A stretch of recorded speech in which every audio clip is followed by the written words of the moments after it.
3 days before Christmas, the call came. I'd just walked through the front door of my apartment after a grueling 12-hour shift at the hospital. My feet ached, my shoulders felt like they carried the weight of every life I'd tried to save that day, and yet, my heart was full. I spotted the suitcase by the door, a soft, forest green sweater folded neatly on top, the perfect balance of festive and unassuming.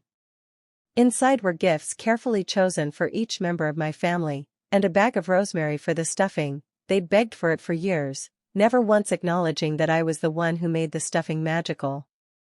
I set my bag down and sank onto the couch, closing my eyes for just a moment of relief. My phone buzzed. Blake.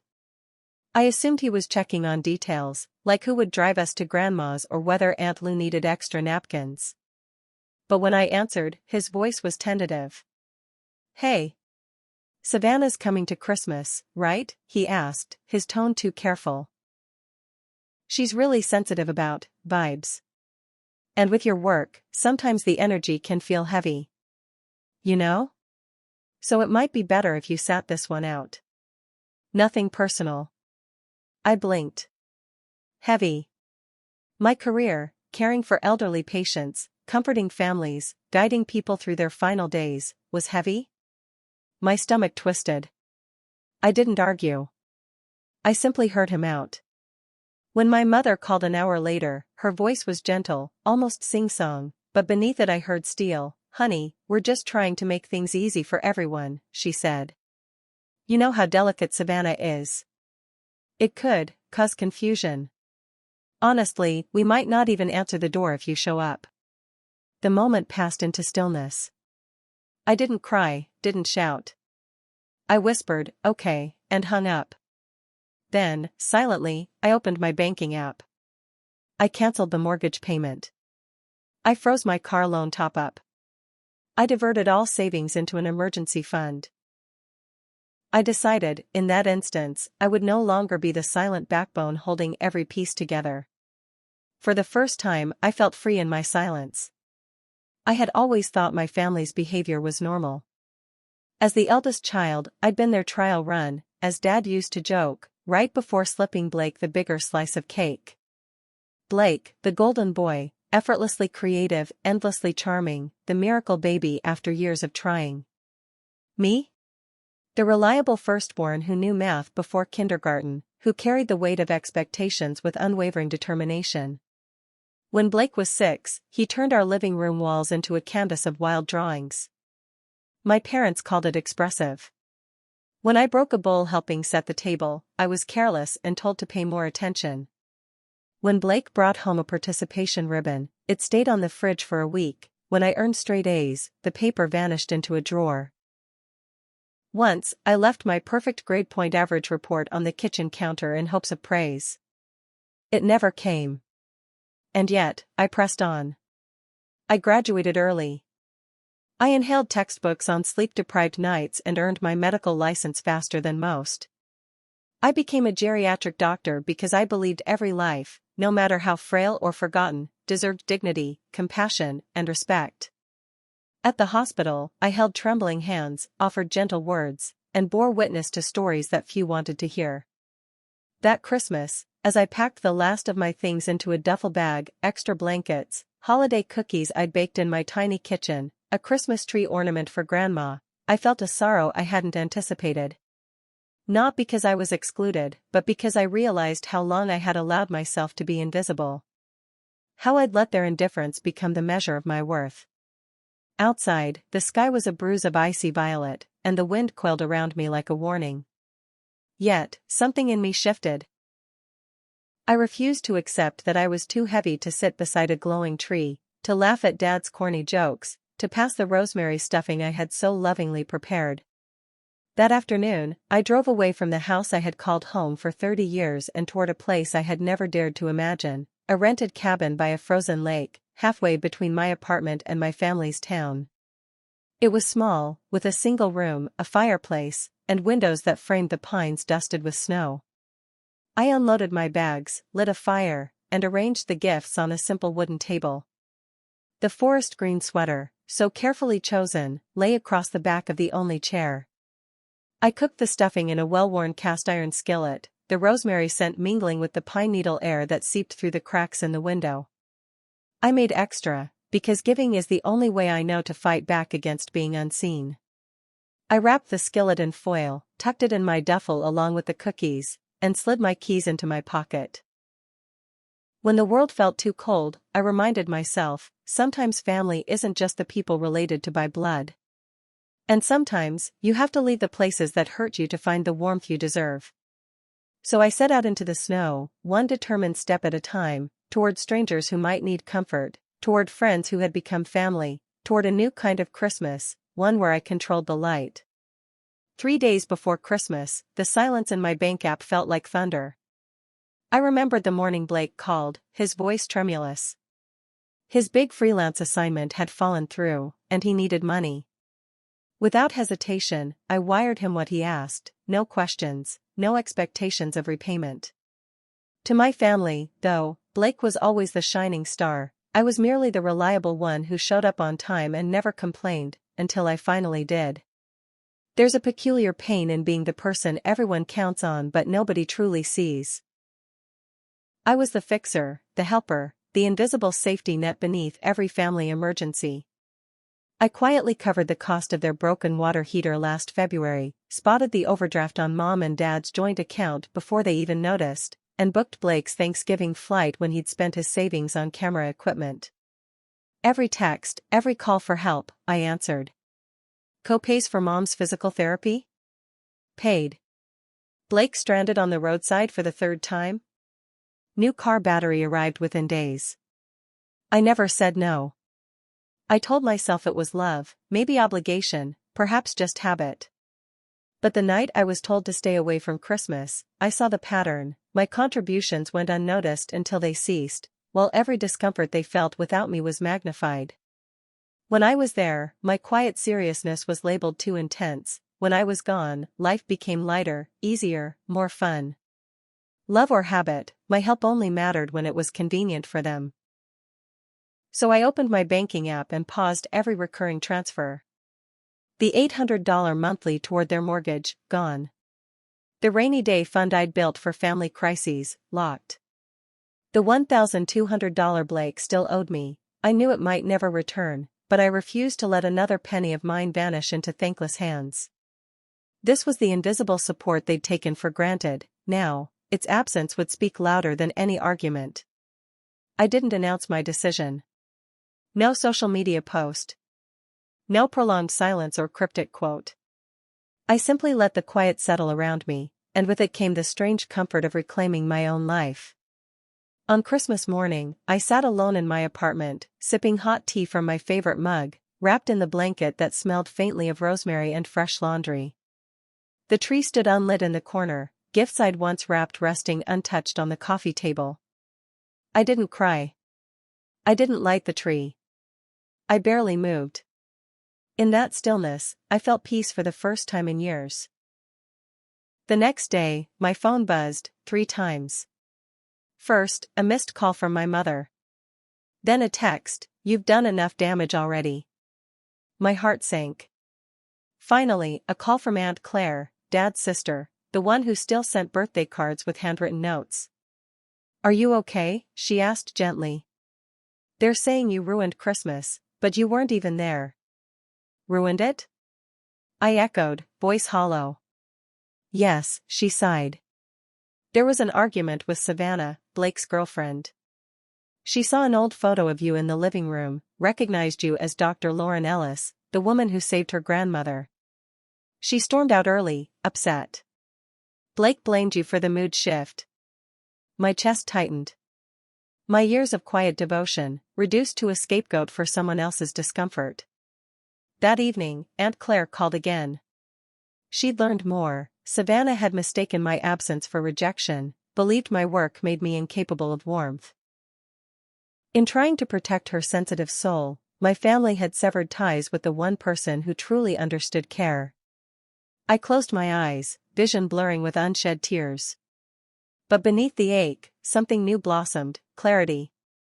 I was not their ghost, I was a lifesaver, a comforter, a keeper of dignity. My value wasn't conditional on their convenience. I thanked Aunt Claire for reaching out and, for the first time, heard her gratitude unfiltered by family politics. Tomorrow, I would return to my patients, people who saw me, truly saw me, every day. They needed me. I needed them. That night, I lay in bed, the silence no longer heavy but hopeful. Somewhere beyond my apartment window, snow drifted silently onto rooftops. And for the first time, I looked forward to a new beginning, one where I was both seen and free. The world outside was completely still when Savannah paused at the doorway, the final echoes of laughter and clinking glasses fading behind her. She turned to me, eyes wide and earnest, and asked in a whisper, "Are you the sister they kept talking about?" I nodded, my heart hammering. What she learned next need not be spoken. Her face closed like a book, and she gathered her coat, purse, and dignity in equal measure before slipping into the night. I don't know the exact words they used, but I can imagine it all too clearly, the casual jokes about my hospital shifts, the barbed comments about my seriousness, the cruel quip Blake once slung, "Lauren is basically death in a pantsuit." Those words stung then, but hearing them through Savannah's ears was a new kind of pain. She hadn't grown up believing family cruelty was normal. She didn't need an invitation to see me for the compassionate doctor I was, the one who refused to give up on her grandmother when everyone else had walked away. And so, by not showing up, I shattered their comfortable illusion. I ruined Christmas by simply existing outside their narrow story. 2 days passed. I thought perhaps the world had moved on. Then my phone buzzed with an incoming call from my mother. No greeting, just the sharp rush of words. "I don't know what you said to her, but Blake's a wreck." Savannah blocked his number. "She's posting online about being treated like garbage by the family of someone she admires." I could almost hear her pacing, nervously pouring wine as she spoke.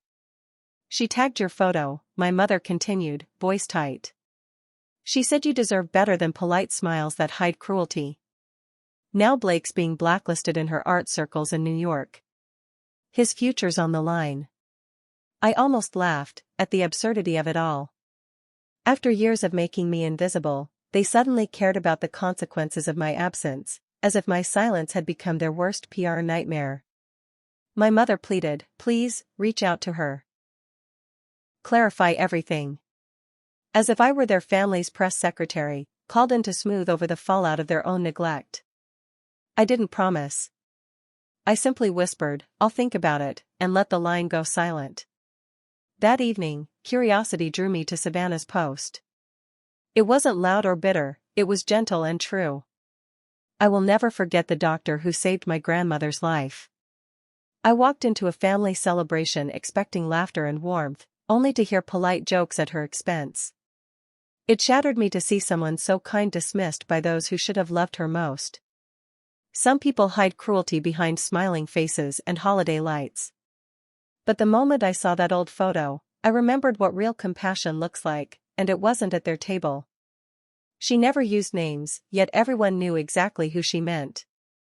In her circles, the post spread like wildfire, artists and friends resharing her words, tagging each other in quiet tribute. No more difficult, no more heavy. Just simple, unwavering recognition, she mattered. That same night, as I prepared for bed, my phone buzzed again, 8 new voicemails. Not from my mother, not from Blake, not even from my father, who only ever called when he needed email help. These messages were soft, full of gratitude and wonder, from strangers and allies and people I'd never met, each one offering thanks for the kindness I once offered Savannah's grandmother.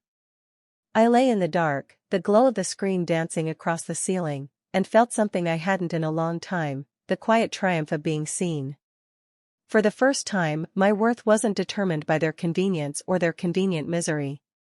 It was measured by every life I'd touched, every hand I'd held, every soul I'd refused to abandon. And somewhere, beyond the shadows of family lore, a new celebration was already beginning, one of genuine warmth, of a sister embraced not for her sacrifice, but for her love. Savannah's voicemail echoed in my mind for days afterward. Her voice, softer, more grounded than I remembered, saying, "Hi, I'm so sorry to reach out like this. I got your number from Aunt Claire, I hope that's okay. I just needed to say something. I didn't really know who you were, but I recognized your photo. You treated my grandmother years ago. She still talks about you. She says, you changed everything. You didn't give up on her when others did. You were kind. You were present. You made her feel like she mattered. A long, trembling pause. Then, I'm sorry about what happened, and what was said about you. I had no idea. I couldn't sit there and pretend, so I left. I listened 3 times, each word carving its way into my heart until tears came, not of sorrow, but of profound gratitude. For the first time in years, I was seen. Not the heavy one, not the dutiful shadow, but the doctor, the sister, the daughter of compassion. Savannah asked for nothing more. No meeting, no repayment, no explanation. She simply bore witness to the truth of who I was, and in that acknowledgement, I found more healing than 1,000 half-hearted family apologies ever could. 3 days later, a small package arrived, an unassuming manila envelope stamped with my address in neat cursive. Inside, on thick ivory stationery, lay Savannah's handwritten letter. Dear Dr. Ellis. My grandmother still practices her gentle yoga twice a week, still buys fresh peaches at the farmer's market each Saturday, still tells everyone about the young doctor who looked her in the eye and said, "You're not done yet." Thank you, not just for saving her life, but for showing all of us what true strength looks like. The ink was smudged at the corners, as if the writer's hand trembled with emotion. I framed that letter and hung it above my desk, where each evening I finish patient notes. Every time I glance at it, I remember, my worth isn't measured by someone else's indifference. But just as I began to settle into that newfound peace, my inbox chimed with an all-too-familiar subject line, "Let's reset things." The email was signed by my mother, my father, and Blake, a united front, neatly formatted like a joint school project. They wrote of emotions running high, of regrets if any words were hurtful, and they hoped to bridge the gap with an open-hearted discussion. But in paragraph 4, their true motive surfaced. We would also appreciate it if you could reach out to Savannah and ask her to remove her post. They weren't seeking reconciliation, they were bargaining for damage control, an attempt to restore Blake's reputation at the expense of someone who had offered me genuine kindness. I didn't reply. The next morning, I received a startling call, not from my family, but from one of the hospital administrators who'd once shaken my hand at a charity fundraiser.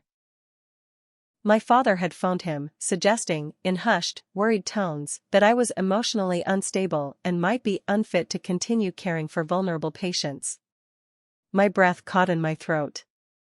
They were weaponizing my compassion, turning my very empathy into something to fear. I took a deep breath. Then I did what I'd always done when facing fear. I reminded myself of every patient I'd helped, every life I'd honored, every hand I'd held through its last tremor. I reached out to the administrator, calmly explained that recent family strife had been painful but did not affect my professional judgment or my dedication to my patients. I offered documentation, letters of support from colleagues, performance reviews, patient testimonials. Within days, the concern evaporated. My standing at the hospital remained unshaken. But it was a reminder, my family's need to control the narrative could follow me even into the workplace. That evening, I lit a single candle and poured a cup of chamomile tea. The flame flickered, casting gentle shadows on the walls. I opened my journal and wrote. Tonight, I choose myself. I choose every life I've held with care. I choose the kindness Savannah's grandmother taught me to honor. I choose the strength of my own conviction. And then I wrote a very different letter, this time, to my family. Dear Mom, Dad, Blake. I appreciate that you have reached out. But reconciliation built on silencing another's gratitude is not reconciliation. I will not ask Savannah to remove her words, nor will I return to the table where I was valued only when it suited you. I wish you well. I hope one day you understand the power of being seen. With love, Lauren. I sealed the envelope and placed it on my desk, alongside Savannah's letter, under the warm glow of the lamp. For the first time in my life, I felt the gentle rise of a promise fulfilled. That I would no longer exist as someone else's convenience, but as the woman who showed up, quietly, compassionately, for those who truly needed her. And in that choice, I discovered the truest gift of all, the freedom to be wholly, unapologetically myself. The morning after my father's call to the hospital administrator, I arrived at work expecting tension, whispers in the hallway. Instead, the administrator found me before my first patient. His eyes were apologetic, his voice hushed. "I'm so sorry," he said. "There's never been any question about your professionalism or your stability. Please, you have nothing to worry about here." In that moment, I realized the last bridge to my old life, my family's attempt to undermine me in my own workplace, had finally burned. I felt no triumph, only a quiet relief that I could continue caring for my patients without being pulled into their drama. Later that afternoon, my phone chimed with a flurry of messages in the family group chat. It was a carefully crafted litany of half-truths, no mention of the hurtful whispers in the living room, no apology for excluding me. Instead, there were statements of concern over my emotional state, and pleas for everyone to stay calm because I was tearing the family apart. 2 cousins I'd barely spoken to in years reached out privately, one sent me a voucher for a yoga retreat just in case, the other called to ask if I was getting enough fresh air. Their words trembled on the screen, dripping with pity and unasked for solutions. The final attempt came that Sunday afternoon, a soft, hesitant knock at my door. I peered through the peephole to see my parents and Blake standing on the porch, bundled against the spring chill. Their faces were lined with worry, an expression I recognized all too well, the one they wore whenever I was inconvenienced by illness or exhaustion. My heart beat unevenly as I opened the door, leaning against the frame, arms crossed. "We just want to talk," my mother said, voice gentle but urgent. I studied their faces. My father's eyes darting behind mine, Blake shifting from foot to foot. And then I realized, they hadn't come for me. They had come for the version of me who silently smoothed over every problem, the dutiful daughter who dropped everything to keep their lives on track. That version of me no longer lived here. They stood in the doorway, waiting for my invitation, hoping I'd fall back into old patterns. But I didn't move. I didn't speak. After a breath too long to count, I finally said, "No," quietly, firmly. No explanations. No recriminations. I simply closed the door. Inside, the house hummed with an unfamiliar stillness. I poured a cup of chamomile tea, the steam curling into the air like a silent benediction. At my desk, the framed letter from Savannah caught the lamp's warm glow. I held my mug in both hands and let the memory of her words wash over me. "You made her feel like she mattered." That simple truth anchored me. I thought back over the years I'd spent chasing the elusive approval of a family that measured me only against their own ideals, the golden child, the charismatic artist, the easygoing one who never asked for anything. They wanted comfort. I offered service. But I wasn't born to make people comfortable. I was born to heal, to stay when others left, to listen when others walked away, to bear witness to fragile lives until their final breath. That evening, as I filed my patient notes and shut down the computer, I felt an unfamiliar calm. My worth didn't depend on a family consensus. It wasn't a prize to be awarded or withheld. It was inherent, rooted in every life I had touched and every small kindness I'd offered without expectation. I slipped into bed, the pages of my journal open beside me. I wrote. To anyone who has ever been told they're too much, too intense, too serious, know this: you are not the problem. You never needed to shrink to fit into someone else's story. Your compassion, your commitment, your very heart are your greatest gifts. Hold them close. Protect them fiercely. And write your own story, in your own words. Before I sleep, I linger on that last line, imagining a world where each quiet act of care echoes louder than any family curse. And as I close my eyes, I carry with me the soft power of truth, for the first time, not just tolerated by silence, but celebrated by it.